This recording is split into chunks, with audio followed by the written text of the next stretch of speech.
Hi, everybody. Hello. What's going on? We got Sorry. a pretty good group going in here already. Right. I see some very familiar faces, and I appreciate you guys. I And if you apologize. don't have, I had to zhuzh up our podcast a little bit, and I've been messing with this for almost like the past like 2 3 hours now. So well, yeah. we appreciate it very much. Thank you for hanging in, guys. Yeah. And if you're in the chat, make sure that you go to the top corner and hit live chat because for some reason it wants to revert to top chat or something so you can't see everyone. So just make Yep. sure you hit that. And if you guys could also let me know like sound and stuff like that because we're using a different streaming platform to stream to YouTube. One that a lot of my friends who are like video game streamers, they use it because of it has more options than what we had before, and I'm already liking what I'm seeing from this. So just please make sure you let me know. Pi, you know what? This is not 1925, all right? They're not knickers, all right? They're pants. Pants. Live stream, live chat, it's the rules. So Zay, we used to use a program called OBS, and now we're using something called Streamlabs OBS, which is just a lot more versatile from everything that I've seen, everything I've been told. So that's what I'm using right now. I See, said it sounds good. Yeah, so that's awesome. so Pi, make sure you copy and paste that and put in our Google reviews. All right, Yes. really appreciate that. That helps us, you know. So yeah, we're down a couple people if you didn't notice. Yeah, and it's not the zombie. It's not the zombie apocalypse either. No, they're okay. It's just somebody had a birthday yesterday. He thought he had to spend a couple days celebrating, I guess. The princess had his birthday yesterday, so he's got to celebrate it or something. I don't know. You know. And then Meg had a prior. Well, she might pop into the chat for a little bit, but she had something else going on tonight as well. So we'll maybe see her in the chat. If not, we'll see her next week. Absolutely. So you're just stuck with the two of us tonight, which it'll still be awesome. Yeah, I mean it. I don't want to shit talk Meg or Chris, but it might be a little bit better than normal. I'm just saying. I don't know. You know. It could be. I don't know. We'll see. I mean, you know, we kind of are the beauty of Beauty and the Beast. I'm just saying. Just saying. Yeah. Sorry, Meg. Sorry, Chris. You guys are the brains. But yeah. Oh goodness. So yeah, we're talking Dead City, episode 3. People are a resource. I just want to start with just my overall feeling of the episode. And Renee, we talked about this in the beginning. My favorite episode of the 3 so far, and this is a big statement that I don't make lightly, but for me, top 3 episodes of any Walking Dead episode ever. Nice. And we'll get into why that is, but there's something about, and I'm not gonna even try to butcher his name that plays the Croat, but It's Jelko Ivanic. oh, that's so easy. Say that 10 times fast. Just don't look at you can't look at the name to pronounce it. You just have to know that it's Jelko. Jelko, got it. We talked about this, I think, last week, where we were saying that they are showing a very good trend of not recycling stories. They're not recycling their storytelling, and I mean, again, we'll get into it, you know, further down the road. But people are a resource is a very big clue to what's going to happen in the episode, and when the Croat unveils exactly what that means, I don't think I've ever seen that in. Well, you definitely haven't seen it in The Walking Dead. I don't think I've ever seen that in any other kind of zombie media, whether it be a movie, a TV show, video game, whatever have you. I mean, when I saw the person, and I know we're jumping ahead, but when I saw the person in the tank, I mean, I got goosebumps. I was like, that's freaky. I mean, I thought what the governor did with like the heads in the fish tank was fucked, but oh my god. Yeah, he's next level. Yeah, and I think that you talked about it last week, Renee. But his background is that he was an engineer of like alternative energies, a scientist of alternative energies, And I mean, that's just what a freaky way to apply your skills before the collapse for the post-apocalypse. Exactly. Yeah, and it to be for just have a villain who is very intelligent and then just doesn't give a crap. I mean, like, he's just evil. I mean, he's quite someone to come against.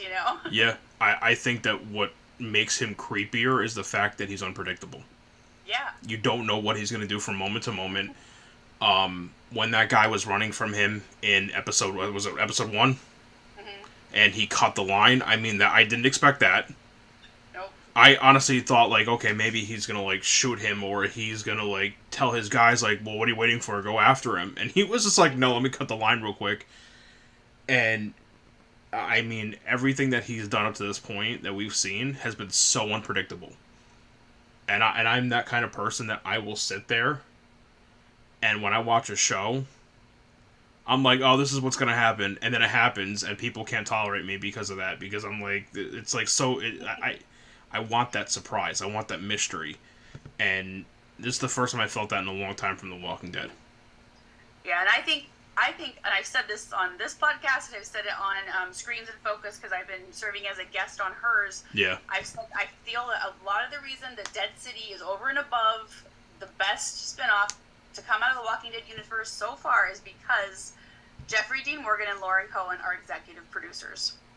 And I really think that, I mean, obviously they have got, new showrunner, they got other people in there too, which I'm sure are contributing, but I think a big factor is the fact that they're, watching these things, they have a voice in that, yep. Which I'm sure they always kind of did, but now they actually are in those positions. Correct. Which is encouraging for the Daryl Dixon and the Rick and Michonne series, because Norman Reedus is executive producing, and, Denai and Andy are also executive producing. So it's very exciting to think that all of these spinoffs could be this incredible. It is, and I say this with pun intended after what happened to the Marshal, but this is a breath of fresh air. And if you go back and you look at historically episodes that have been directed by an actor or an actress on the show, they have been some of the better performing episodes of the show. Yeah, absolutely. And they are absolutely continuing that trend.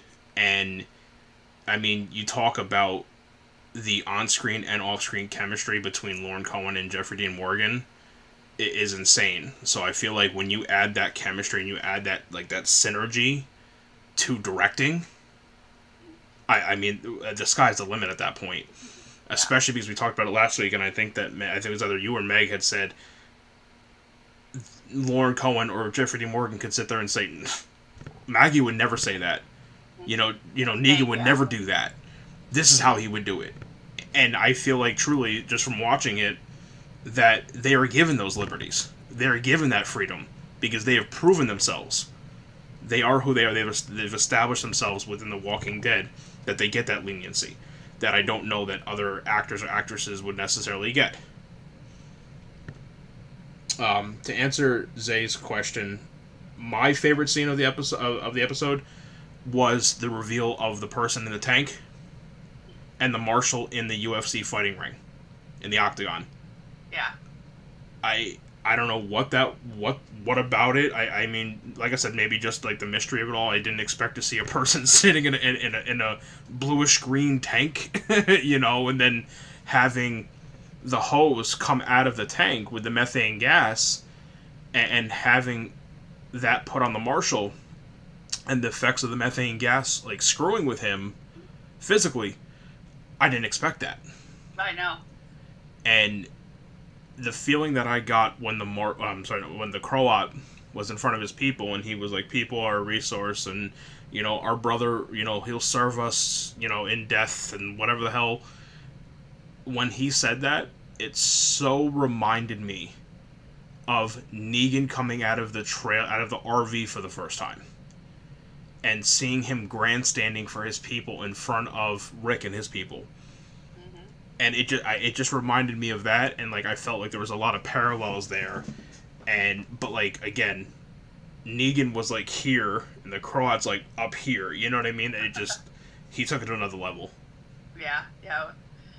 So Pi had asked us to kind of start from the beginning because she hasn't watched any of the episodes. So she said to do it like a fireside chat kind of thing. But we'll do our best. I'll try to remember how things. Yeah. I'm telling you right now, I won't remember at all the order anything happened. So.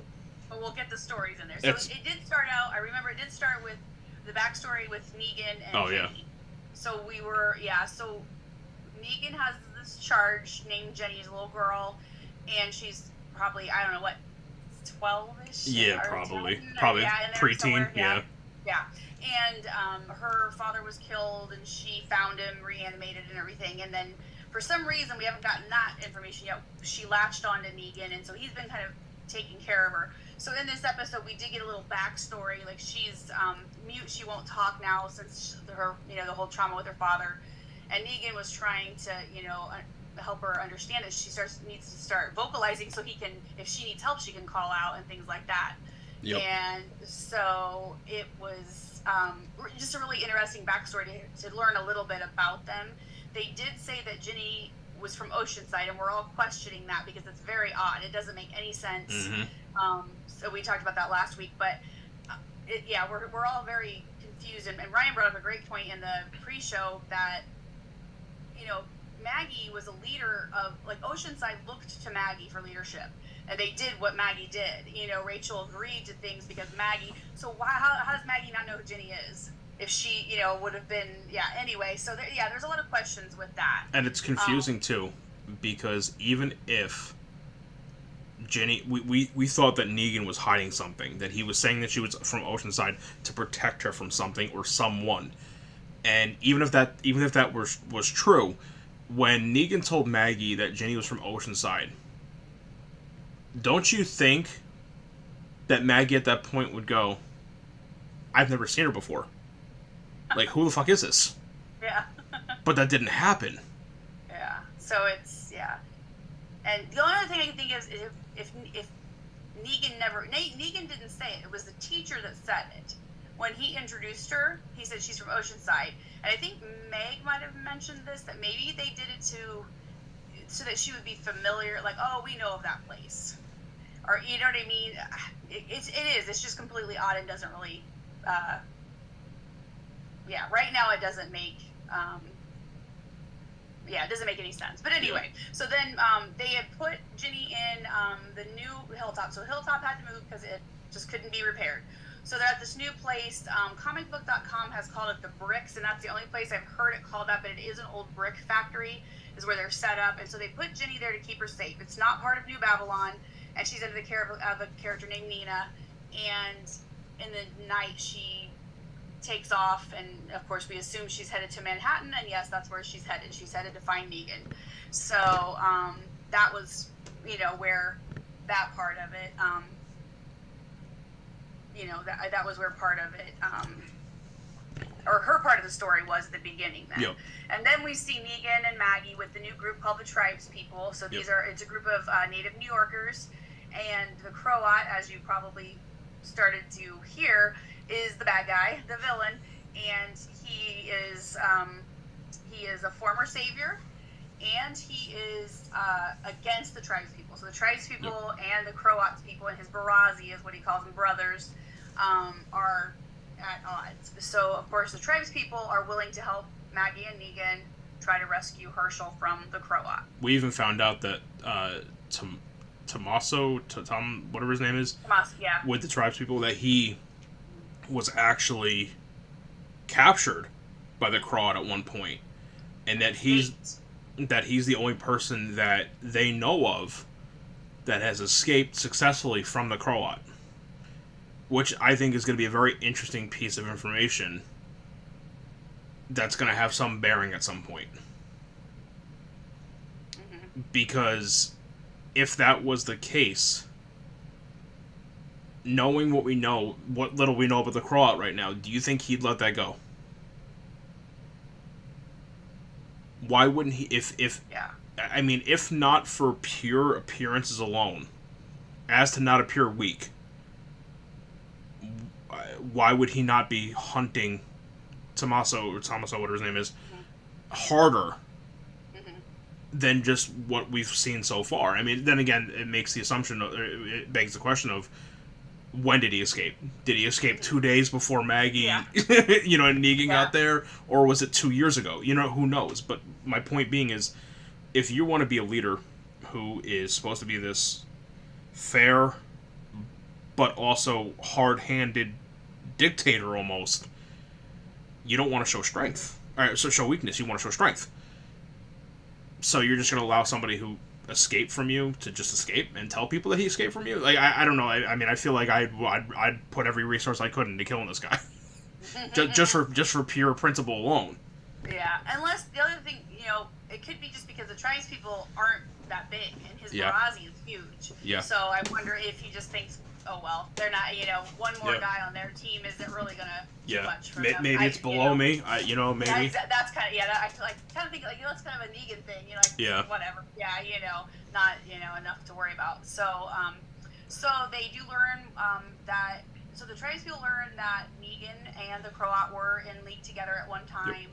And it's very interesting in this scene because Maggie defends Negan, and which was a surprise, when they were like, oh, so they're pals, oh, they're whatever. She's like, no, they're not anymore. He shot off his ear when he tried to escape, and this and that, and so, and then the Pi said something about maybe he's not a villain. But the Croat was actually the torturer for the Saviors. Yep. And he didn't heed orders, Negan's orders, and that's how he got into trouble. And then him and some of the, I don't know how many left with him, if it was just him, I guess, I'm not sure. Yeah. But then Negan shot at him and shot his ear off. And then that was the last time Negan had seen him. But we had learned in previous episodes that the Croat has been keeping very good tabs on Negan. He knows where Negan's been this whole time. Yep. So he definitely has plans for Negan. And it was interesting to me that, I don't remember where it fell into the episode, but Maggie had explained to Negan what happened when Herschel went missing. Yeah, that's when they had the conversation. Oh, yeah. Negan brought, so that was he brought the hat. He brought the hat for Herschel, which was a sweet gesture. Yep. And then, that's when she started talking about that. Yeah, and for her to say, when the Croat showed up, and again, I don't know, storytelling-wise, maybe they'll explain this, and I hope they do, and make some sense of this. But what confuses me is that it's been how many years since the Croat escaped from Negan, right? The Croat has built a name and an empire for himself in New York City. A very comfortable one from the looks of it.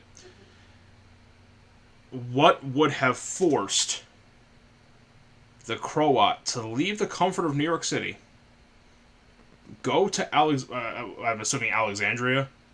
Well, it's Hilltop, because she said... Oh, Hilltop. It was Hilltop. You're right, Hilltop. But I don't know if she meant New or Old Hilltop either. That's the other thing. Yeah. That part's confusing also. But yes, go ahead. Yeah, but for him to leave the comfort of New York City and everything he's built there... Yeah. There had to have been a catalyst that forced the Croat, I don't want to say out of hiding, but would have forced his hand that would have made him vulnerable enough to leave New York City, go to Hilltop, confront Maggie, kidnap Herschel, and flee back to New York City. Or some grain. That's what I'm saying. I don't... So it's... I think it'll all end up being told, but right now there's a lot of holes, for sure. One thing... Especially, why would he do it? He's got all these... I mean, he's got so many people. That's what I'm saying. He's got so many people. Send a soldier. Send 14 soldiers to do it. But you? Yeah. I mean, that's risky. Mm-hmm. Because, I mean, from New York City to the Hilltop would have been quite a trek. Yeah. If it was the new Hilltop, it's not so far, because that's probably in New Jersey-ish. Okay. It's right in that area. It's near New Babylon and that kind of thing, so it's not too far. True. But their grain thing seemed full that day. Like the guy climbed up that bin, which looks like a grain bin. Yeah. Like he was checking on, like there was stuff in it. So yeah, it is kind of confusing. Yeah. So and then there was something in there I was going to say, and I forgot it now, but it doesn't matter. But yes, that is a very good point. Yeah. Yeah. So, yeah, so they formulate the plan of how they're going to get into the Croat. They got all this, Negan and Maggie are going to do this and this, and they all do that stuff. But then then it goes back to the Croat that he's eating. That's when he's eating, right? And that when that Yeah. comes next. Yeah, he's eating. I think he said like a filet mignon or something like that. It was big. It was a big steak. It was huge. Yeah. Are kind of, they're small this way, but anyway, it was a huge steak. He cuts into the steak, and a worm grub-looking thing crawls out of it, and he jumps back out of his chair, and he looks at his guy and served him, and he's like, mad, of course, that he's got this wormy, rotten food. He has the marshal in handcuffs, watching him. He's talking to him, trying to get information out of him. Takes the key to the handcuffs and makes the guy who served his spoiled dinner, and makes him eat and swallow the key to the handcuffs. Which, notice that he didn't hesitate. Yeah. Freaky. Yeah. He just swallowed it and didn't even. I don't care if you're friggin', Ted Bundy and you're telling me to swallow a fucking key. I'm gonna hesitate. You know what I mean? And he just went, the crowd was like, ah, and he was like, ah. I was just like, yeah. There was no, yeah. Then the Croat bashes his head in and throws him off the balcony. Yeah. After smashing his head into the railing like 4 or 5 times. Which I was surprised that he reanimated. Well, I think probably because it wasn't enough damage. Yeah. To damage the spinal cord. Mm-hmm. And like the brain and stuff. He probably was bleeding from the brain, but it probably wasn't enough to like sever that connection. Yeah. And yeah. So that just showed you like how submissive his people are. It showed you how in control he is. It showed you. It's just more insight to him, and just he's just evil. And what was freaky about it too was the fact of how calm he was. When he saw the maggot in the steak, he just kind of like slid back a little bit, wiped off his mouth with a napkin, put it on the plate, and was like, "You checked the meat," and he was like, "Yeah," and he goes, "So why would you serve me spoiled meat?" And he was just like, and he just calmly got up, and I'm like, oh shit. Because the guy tried to say something like, I can't remember what he said, but it gave me the impression that he wasn't the one that cooked it or something. Yeah. Maybe, and he was going to try to defend, and he's like, nope, you served it, kind of thing. And so that was, he wasn't taking it. But yeah, that was crazy. And then that's when they start to take Armstrong down towards the arena, eventually the arena, and then we see more of the plan for everybody. So is that supposed to be Madison Square Garden? Yeah. Okay, that's what I thought. I think so. I'm pretty sure that's what it's supposed to be. That's what it looked like to me. Mm-hmm. But I wasn't 100% positive on that. Yeah. And so then after that happens, then that's when Maggie and Negan have their conversation. So we learn, Maggie has a little box. She's got pictures of her family. She's like, everybody I love is in this box, and it's pictures of, we see Glenn and her family and things like that. And Negan had found a hat for Herschel and brought that, saying, hey, I think you'd like this, kind of thing. And they had a little heart-to-heart thing, and then that's when Negan finally talks about Annie, and we find out he has a son, Joshua. And so it's the first time when he was first asked in the first episode, he completely dodged it. So, of course, we all assumed she died or something horrible happened to her. Yeah. Well, something horrible did happen to her. Yeah. And so she was going into trade and didn't come back on, the right time. So Negan set out to look for her and found her. She had been really beaten and robbed and everything. And so he went to the bar and proceeded to kill 5 men, wasn't it? Yeah, 5. For harming his wife. Yep. So, which is why New Babylon is after him. Yeah, so that is why Pearlie Armstrong is after him for those 5 deaths, and they have very strict penalties, for breaking their laws. So that's why Pearlie is after him. But he does tell us that he put them on a wagon train to Missouri, and that is where Annie and Joshua are, as far as anyone knows. Why Negan didn't follow him, I guess because he was wanted or something. I mean, Missouri's pretty far away, you would think, but... I took it almost as if Negan felt that no matter where he goes, death and destruction follows. Mm-hmm. And so when he was telling Maggie this, and he says, I put him on a wagon train or something like that to Missouri, and he goes, and I told him I was going to meet them. I'd follow him, shortly follow him, or something. But I stayed. His body language and everything, the way that I read it was that he, like I said, he felt that wherever he goes, death and destruction follows, and he wants a better life for Annie and Joshua. So he let them go, and hopefully they'll give up on him and just move on, and could have a life without him, because without him, he feels like with him there is no life. That's how I interpreted that.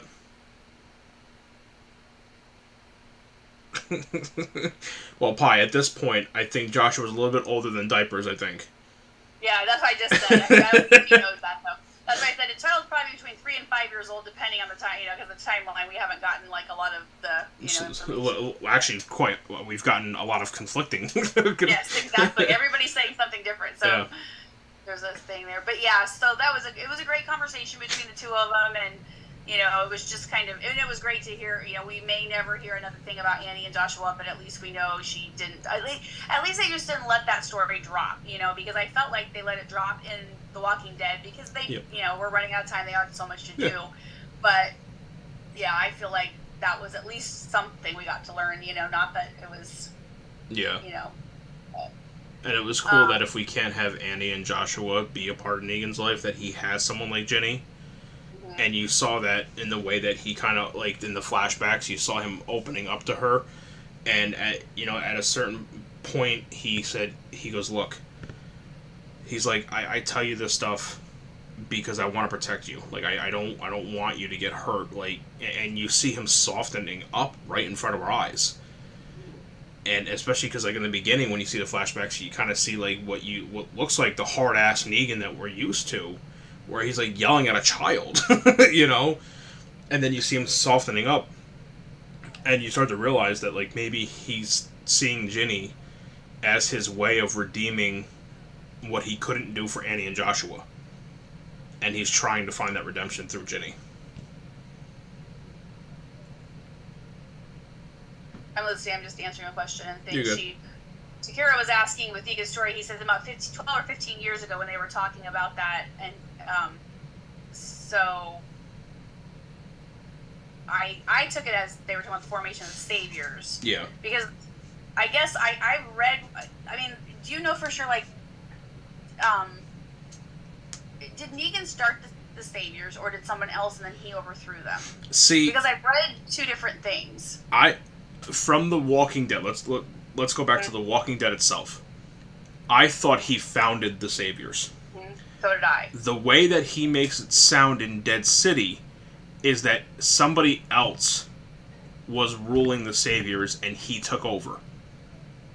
That's at least how I'm feeling from interpreting it. So I'm very confused. Mm-hmm. Okay. I don't know. What do you think, Renee? Yeah, that I don't know. I mean, because from what he said, that's what I feel like he took over, So that was Takira's question, because he said 12 or 15 years ago, and she's like, well, that's that's a big span, but that's just how this whole episode, that's how this whole series has gone. We don't know. There's kind of 3 to 4 years of play in there that we don't know for sure, because initially we heard 2 years, 2 years, 2 years. And then Lauren Cohen said 4 to 5 years, and then somebody else said 3 years. So it's very weird. So especially because even before that, the time jumps have not been oddly specific. Mm-hmm. Even when we saw the time jump that saw Judith go from a child, like a toddler to a little bit older child. Even that wasn't 100% clear what the ages were and everything like that. We assumed it was 6 years, I think it was. That's what, yeah. After Rick, you mean? Yeah, after Rick. Yeah. Yeah, that was supposed to be a 6-year time jump, but she would have been, if she was 3 or 4, then she would have been, 9 or 10. Yeah. But they also never came out and said that it was 6 years in the show. in the canon of The Walking Dead, they never said, 6 years has gone by, right? That I can remember, Well, at least. I think somewhere it said that because Did it? Yeah, I think so. That's my buddy Tristan, I think. Oh. Yeah, man. I was getting a little scraggly. I had a lumberjack beard going on. I had to trim it down for the summer. It was getting too hot. And then they're talking about Simon, and yeah, Stephen Ogg was seen on set. So what that means, whether he was just visiting or we're going to see a flashback, yeah, there is definitely, he was on set. So it'll be interesting to see I hope we see some backstory. Is it possible that he's directing? Possibly, because I know he's directed some stuff since he left The Walking Dead. I haven't heard that, because I have a list of directors. I know he has done stuff outside of The Walking Dead. But he's not listed, but of course they could totally... they could totally be keeping it a secret, but it's just fun. I mean, he could have just been visiting Jeffrey D. Morgan. I don't know. Because they're still close. Yeah, exactly. Yeah. So it's hard to say, but it'll be interesting. I really hope we see some sort of flashback. I think that would be incredible because it's just fun. Yeah. So we have 3 more episodes left, so we'll see. Oh, a little. Go ahead, Renee. No, go ahead. No, I was gonna say a little non-Walking Dead, but Jeffrey Dean Morgan and Lauren Cohen related stuff. I saw an interview that they did recently. I think it was with comicbook.com, and they were talking about the Batman versus Superman cameo that they had done as Thomas and Martha Wayne, and the person interviewing them had said, has there been talks about with James Gunn spearheading all of DC's projects now and everything? Has there been talks of you guys doing a Flashpoint? Thomas and Martha Wayne, and so they're like, no, there hasn't been, but like they actually said that we just talked about that a couple weeks ago, and Lauren Cohen was like fully on board to do a Martha Wayne Joker, which I would fucking love to see. Just want to say, I feel like she would be such a good female Joker, because in the story of the Flashpoint is that what killed the robber that killed Thomas and Martha Wayne, the gunman actually killed Bruce instead. As a child, and so Thomas Wayne became Batman, but a much darker Batman. He was like willing to like break people's necks and like kill people and shoot cops and whatever. And Martha Wayne became so unhinged that she became the Joker. Interesting. Yeah, and so people were talking about that, and I was just like, oh my god, I'd fucking love to see that. That would be interesting for sure. Right. Yeah. Yeah, just getting caught up in chat. So we met the new lady, the scavenger lady is what she's called. That new lady that with the tribes people, and she found Ginny's dinosaur, her dino, and that's what she had been.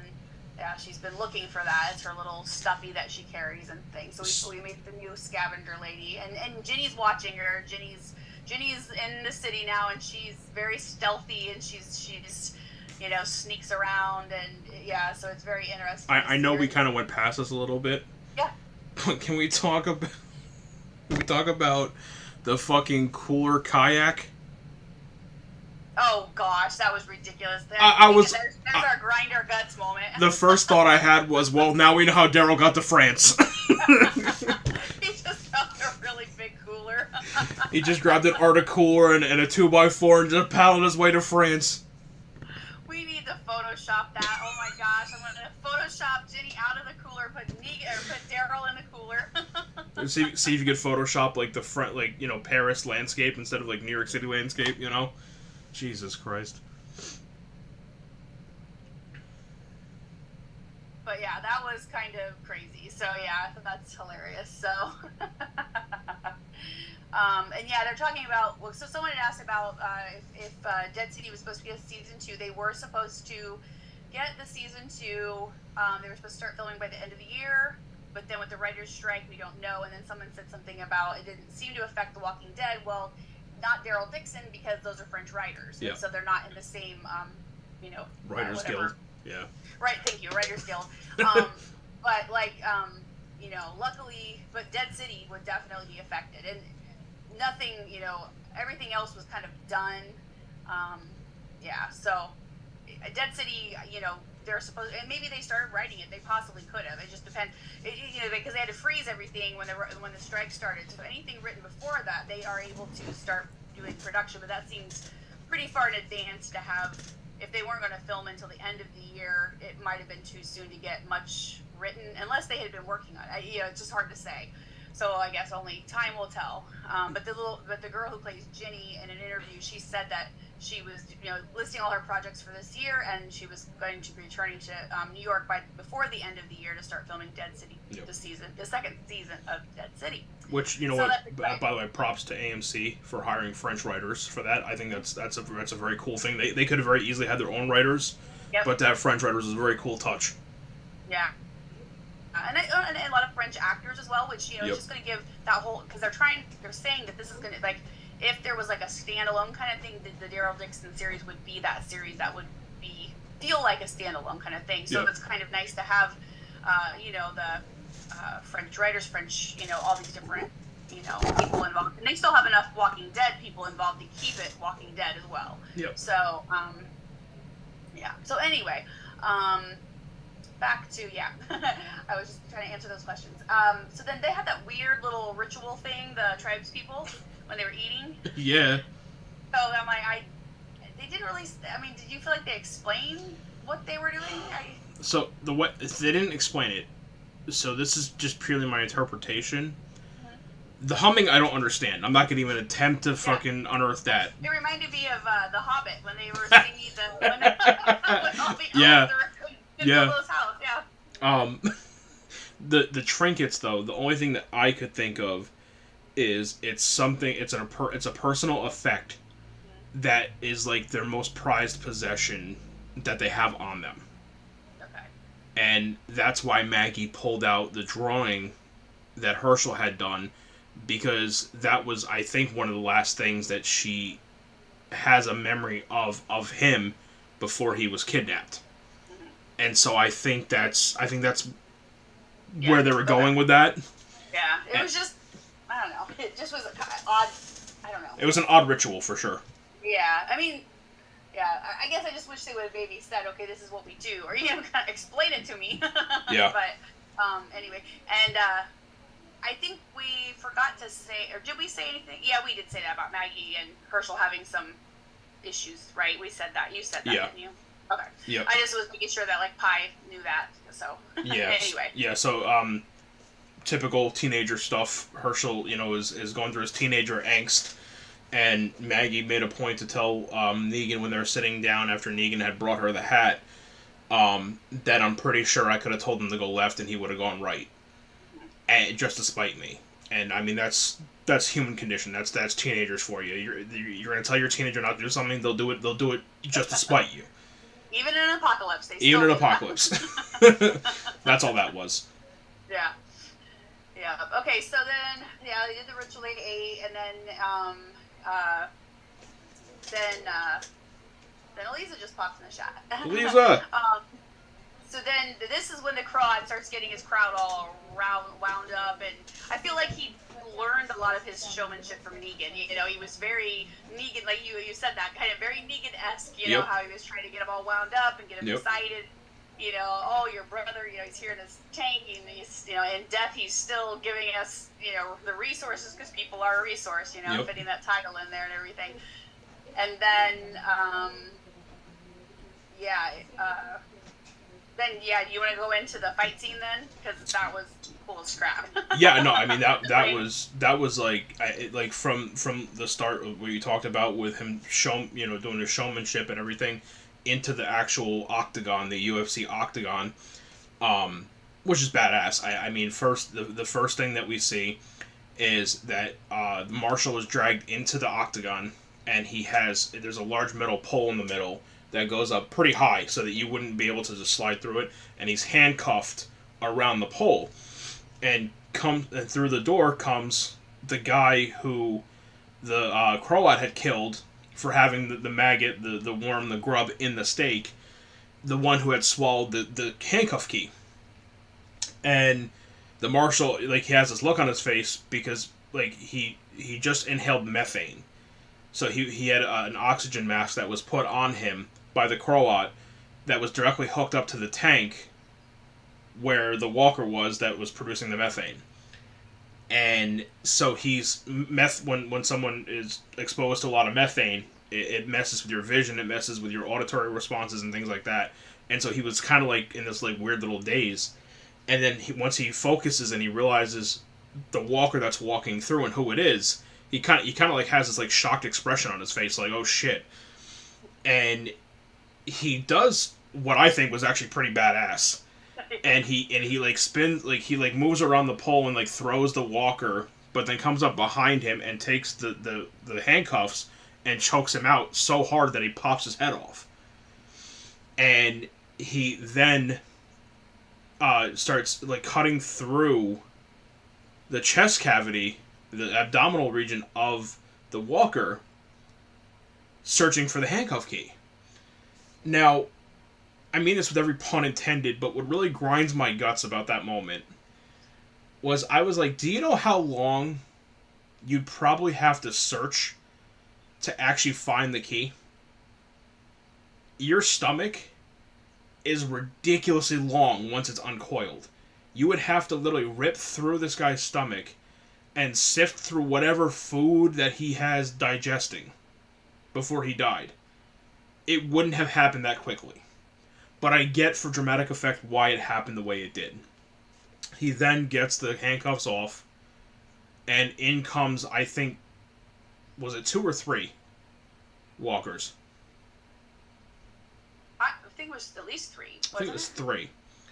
And I think, yeah, it was 3. And one of the things I thought was super badass was you see him get down and he starts feeling in his boot, on his, I think it was his left boot first. And then he shifted to his right boot, unzipped it, and because it was a steel-toed tactical boot, he used it to to punch the shit out of the walkers and kill them. And that was very cool because it was a very blink and you miss moment, but you actually see the Croat looking at him when he's down on one knee, searching through his boots, which then leads to the next scene with them, where the marshal is now handcuffed back to where he was being held captive to start this whole thing off, and the Croat he didn't miss a beat. He picked up on it immediately and said, like, I'm really curious to know what you've got hiding in that boot of yours. And the marshal doesn't say anything, but he kind of like looks at him like and he ends up taking his boot, but the marshal actually tries to fight back briefly. And then, obviously, the 2 guys that are with the Croat, like, stop that or whatever. But he then gets a piece of paper out. And I honestly got Renee, maybe you do because you've got a brilliant memory. I don't remember what the hell the paper said. But it was some kind of note.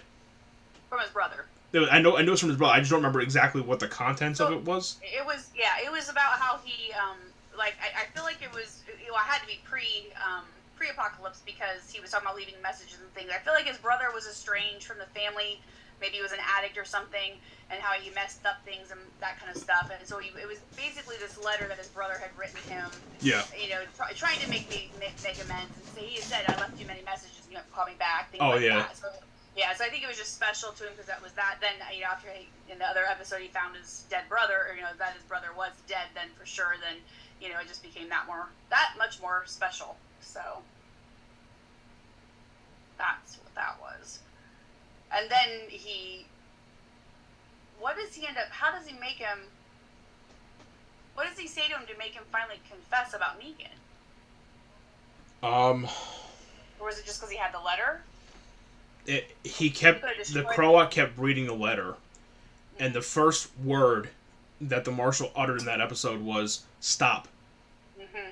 And I think because it was eating away at him, what was being said, and the fact that this is probably one of the last things that the marshal had gotten from his brother before he, and so I think that's why it was kind of eating away at him, and then the marshal opened up about why he was actually there. Yeah, to get him to stop reading it. Yep. Okay. I just was like, wait a minute, why don't space that off for a sec? So yeah, Yep, and that was. I mean, kudos to the actor that plays the Croat. What the hell's his name? Jelko? Jelko, okay. I'll remember at some point. And the actor who played the marshal, because they were, I mean, that was a very well played out scene. Mm-hmm.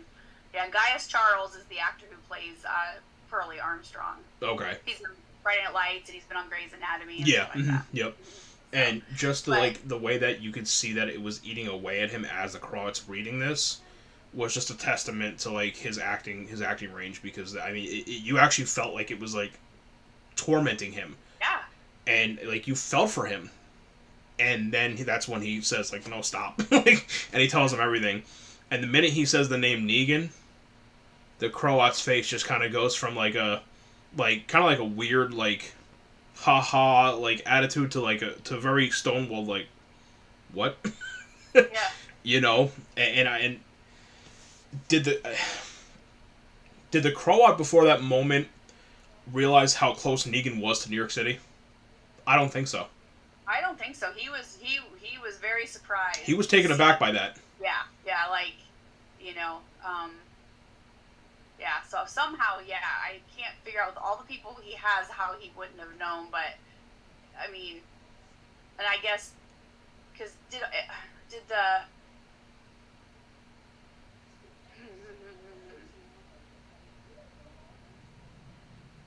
I'm just trying to piece things together here. I was thinking, like, how did all the Barrazi get killed when Negan was in that? They were in that building. And that they were in like a department store, weren't they?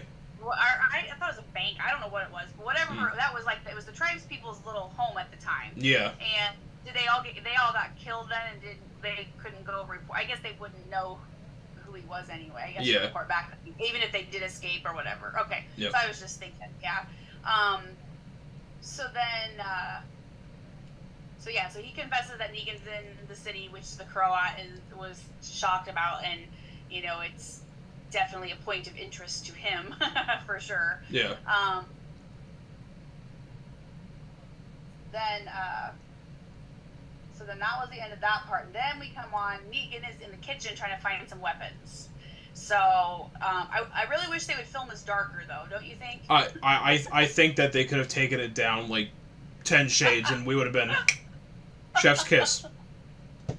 I'm like, come on. I'm like, what's happening? So anyway, Negan's fumbling through the kitchen trying to find anything to take to a weapon for their plan for the next day to go rescue Herschel and kill the Croat and everything. And so Luther, he is one of the tribes people who he's been he's been very leery and very not trusting Negan at all. And He's been the most skeptical of Negan and Maggie, I think. yeah, overall. and he's voiced that very. Yeah, he's not been quiet about the fact that he's been very in that state of mind with them. Understandably, they're these two strangers you don't know. They lied to start. I mean, there's a lot of pieces. Yep. But when he was given Negan's pack and everything, he found Negan's wanted poster from New Babylon. Yep. So Luther brings it into Negan and says, "That you?" And he's like, they're trying to whatever. And Negan goes, "Where'd you get that?" And he goes, "From you." Yeah, and because he goes, "Well, from you," and he said, he said, "You kept this like you're proud of it." I think is what something like yeah, that. Yeah, he goes, "Did you keep this because you're proud of it?" Yeah, and then he says, "You guys, the both of you are leaving tonight." Yeah, and then it even says, "Do not." He reads the disclaimer on the bottom of the wanted poster, and it says something along the lines of, "Do not approach unarmed. Suspect is highly dangerous and highly charismatic or something." And intelligent. Intelligent, above average intelligence. Yeah. And highly charismatic. That's what it was. Fits Negan to a T. So, and Negan kind of like, you see him kind of like smirk a little bit, and I'm like, this motherfucker. Yeah. So smug.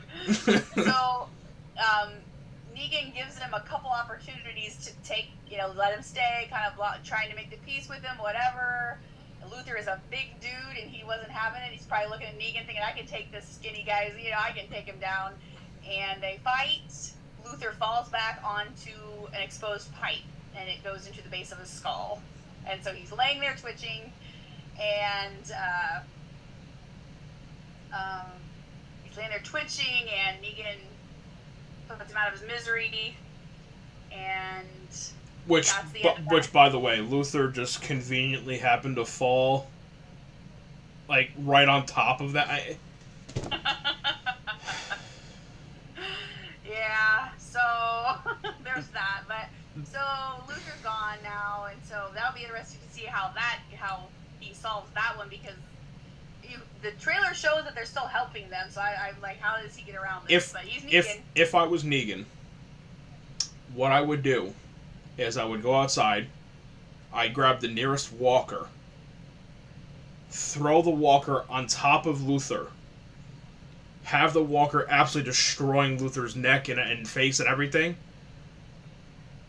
and then have Negan stumble upon the body. That's like, yeah. You know what I mean? And then Yep. like have him call for help. Wait for the footsteps to get closer, and then have Negan pull out a knife and stab it in the back of the walker's head, and let it play out that way. That would be a good way to do it because he's got to do something. I think because they're He can't just go back to them and say Luther and I had a disagreement. I pushed him and he fell and fucking.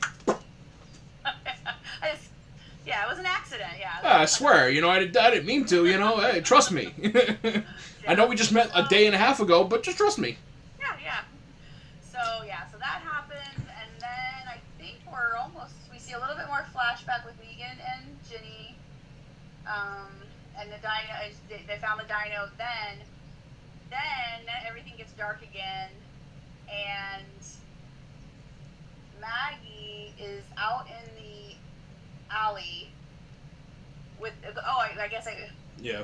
keep forgetting people. So when the scavenger lady came, she had the dino. Maggie recognized it, said, "Hey, I know a girl who likes those." She gave it to her. So Maggie now has Ginny's dino. And Negan would recognize it because he had wrapped this thing around it and things, so he would definitely know it was hers. And so Maggie throws it into a burn barrel and lights a match. We don't see her burn it, but that's implied. So Why do you think she did that? you know why I think that, because you know my theory. Maggie is in league with the Croat. She's going to trade Negan or Herschel for Negan. I just wanted to hear you theory. say it. I just wanted to hear you say it one more time. I'm just saying. So that's my, that's my theory. And then, if she gets rid of the evidence that Ginny's there, then Negan won't try to go find her and, mess up the plans. Yep. And I think I could be completely off base there, but that's just... what I'm looking forward to most next week, I think, though, is seeing more of the Croats' reaction to the information that Negan is in New York City, or at least close to New York City, and also what he does about it. Mm-hmm. Does he get drastic and push up his timetable a little bit? Does he do something to Herschel to try to lure Maggie and Negan in closer? I know, that's what I wonder, because he's man. If you look at the preview, and I'm gonna say this because it's a preview and it's out there and it aired after the episode. If you look at the preview for next week's episode, there's a lot of fighting going on. Mm-hmm. A lot of fighting. I mean, a lot of I think it was Maggie and Negan fighting some walkers and stuff. But I think that there's going to be some kind of confrontation. There's only how many episodes though? So 6. 3, yeah. So there's only 3 left. I mean, we're at the mid-season finale right now. Yeah. Right. Yeah. Exactly. Yeah. This is. Yeah. So it'll be interesting going forward. But I'm very excited to see. I cannot wait until Negan and the Croat meet to see how that goes down and what happens there, because there's some bad blood there, and Yep. and everybody else would know this, but Pi, you wouldn't know this if I don't think we said this earlier, but as the torturer, the event that actually led the Croat to be run off from Negan was he actually tortured a young girl. And Negan, that's his thing, don't mess with kids. And Yep. he completely disregarded Negan's orders and, he tortured this little girl. So, I mean, she was young. She wasn't little. She was a scout for the kingdom is what they found out before. Yeah. I just want to say reason 415 of why Negan is a better person than Rick. Rick kidnaps children, and Negan has a "don't fuck with children" policy. I'm just saying. I just saying. So yeah, so there's that. But that was the end of the episode, and was Maggie with that dino, and they didn't. They just show her, the dino's in the burn barrel. She's got the match, and that it cuts. So probably she burns it. Now, this is my question to you, Renee, and I have my own answer, my own opinion. Do you think that we're going to see the Crawlat's death in the season finale? I don't. I Just agree. because he's a good villain. He's, and what else is going to happen? What's Dead Season 2 bringing? Or, Dead City Season 2 bringing? So I feel like it could carry on, possibly. So, but, I mean... I agree. I think it'd be a waste for them to finish this storyline in 6 episodes. Yeah, it's a lot. Yeah, I feel, yeah. Yep. So... Yeah, you're right, Pi. Rick steals babies. Confirmed. Just saying. Her name is Grace. I'm just saying. Well, but he shot her dad first. Oh, yeah, that makes it so much better. Finders, keepers, losers, weepers. But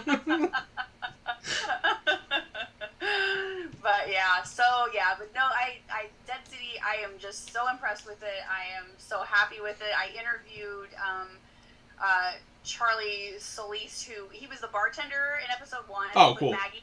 Yep. So I interviewed him just the other day, and it's on it's on the Undead Walking podcast if you want to listen to it. But he was well, first of all, he was one of the best interviews I've done. I mean, he's just so just a lot of people, you ask a question, they answer and stop, but he was great at elaborating and giving, just had some fun, like, when he met Jeffrey Dean Morgan, and he got to work close with Lauren, he got to work with Michelle Hurd, and he had a little bit of a backstory for his bartender, and that's cool. Yeah, so it was a very good interview. Yeah, and it's pretty short. I think it was only about 40 minutes or so. It wasn't terribly long, but he was a very So if you guys have time, go to either Undead Walking, the website, or it's on Spotify and everything too. You can listen to it there. But he was a really good interviewee. I enjoyed that very much. But he had some fun stories and things. So make sure you guys do follow Undead Walking on all their socials and everything, because Renee puts a lot of freaking work in her articles, and she interviews people that, I mean, insane. And also, and you might not plug it, but I'm going to plug it right now for you. You also are writing articles for another media. Are you not? I just started, was in mid-May. I am the co-editor for a site called Stairway to 11, and it's all music and classic rock and 80s music and all this stuff, and I got to interview Vince Neil from Motley Crue for that, so that was kind of cool. I mean, that's insane. I mean, so that is nuts, Renee. Yeah, it was a little crazy, but it was... it was awesome. So make sure you guys follow Undead Walking. Make sure you follow Stairway to 11. Follow Renee, because she shares all the stuff that she does, and she is the heartbeat and the life of this podcast. Seriously, and you're just phenomenal, and I am in awe of you, honestly. So make sure you guys are following her, okay? I appreciate it very much. Of course. Yes, Eliza. Renee is the best. Can confirm. Yeah, but I think as a team we're pretty good too. So. Yeah, we have some good chemistry. Yeah. For sure. And we're only getting better, as you can see. Yeah. We're getting there. Absolutely. Yeah. We're making moves. Renee, do you have anything else?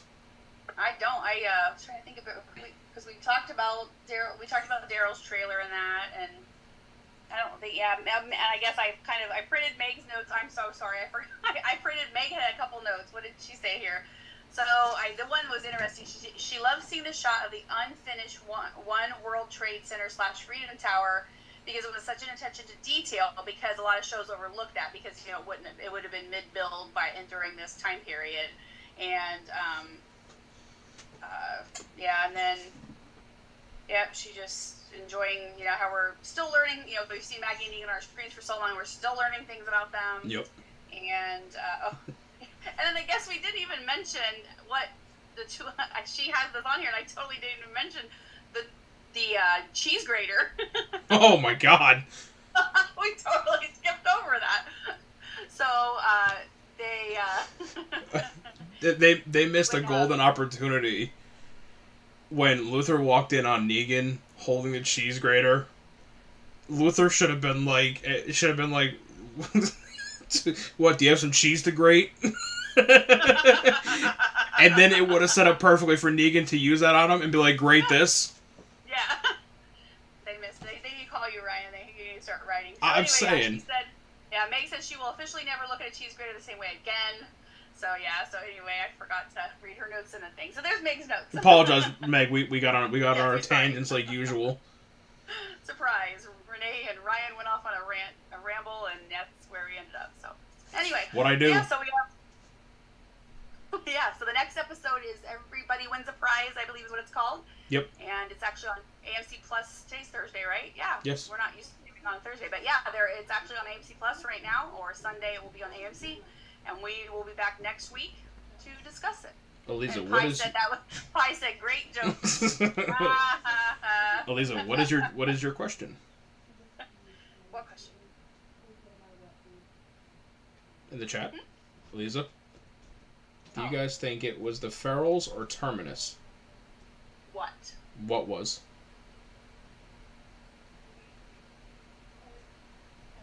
That got Croat's family. Oh. Oh, wow. I did not make that connection. No, I didn't either. Ooh, Eliza, man, now I got work to do tomorrow. Yeah, I'll get back to you on that, Eliza, because I didn't even pay attention to that. Wow. I mean, I know he talked about the fact that his family was used as a meal. I know I caught that part, but it didn't. Yeah, the cannibalism didn't click with me. Like I knew they were cannibals, but it didn't click that we've only seen 2 other cannibal societies in The Walking Dead so far. They were Terminus adjacent. It probably wouldn't be Terminus because they didn't go out and get people. They brought them to them. Yeah. Good question. It was Bob before it became Tainted Meat. Yeah. Takira said they were Terminus similar. Yeah, Terminus adjacent. Yeah, there you go. Yeah. So yeah, we'll have to do some searching on that and get back to you because now I guess I just I didn't think about that. And the Ferals, we didn't see them till later, and they were in a. I guess I wonder where was the Croat? Did he say where he was? Well, I'm assuming that he was in or around Georgia. Yeah, because he would meet up with Negan. But yeah, interesting. Yeah. Yeah. So yeah, now she gave us. Yeah, that's a good point, Pi. Especially because in this country we have a really bad white-tailed deer population problem. Like they are everywhere. Like I know in New York, like there was a point where one of our local colleges actually had to hire professional hunters to come in because they had so many white-tailed deer that they actually had to hunt them to control it because of how bad it was. Yeah. I mean that makes sense. Not a lot of people need to eat people. Like you can hunt. I mean you saw what the tribes people did. They hunted a deer in New York City.